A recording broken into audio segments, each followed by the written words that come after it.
Lors de notre première rencontre avec Foscarini, nous avons partagé l'envie de travailler la qualité de la lumière avec nos sensibilités communes, et donc de travailler sur un objet qui parle de lumière, de gravité et de légèreté, faire une sorte de foyer primitif autour duquel les gens communiquent, partagent un verre. On a fait quelques sketchs initialement, avec cette idée de retourner la lumière, d'être plus dans une éclipse qui maintient la lumière comprimée sur le sol et qui la laisse irradier naturellement de manière profonde sur l'environnement, sur le jardin. Eh bien, on l'a concrétisé dans une forme d'hémisphère comme ça, une sorte d'hémisphère d'énergie qui, pour la voir et ne pas être ébloui, est éclipsé par un plateau. Ce plateau crée vraiment une surface de contre-jour, clair-obscur.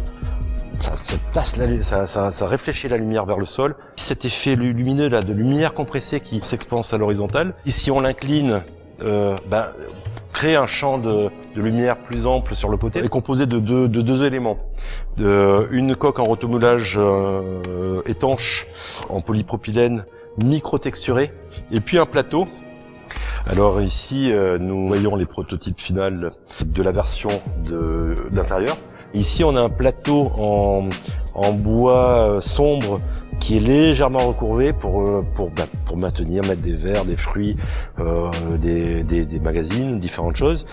Ou ici, un objet totalement pur, essentiel, blanc, avec le contre-jour secret quand on allume la lumière.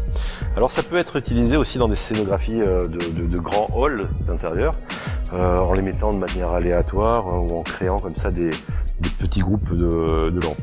On a développé également un plateau pour l'extérieur.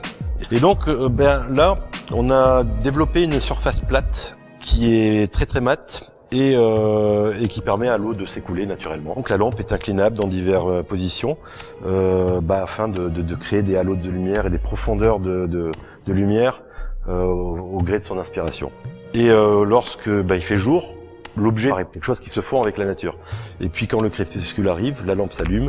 Et là, ça donne toute la profondeur et ça révèle toute l'aspect scénographique et émotionnel de cette lumière douce, qui est plus une palpitation, un halo. Le nom est venu naturellement de cette idée de légèreté.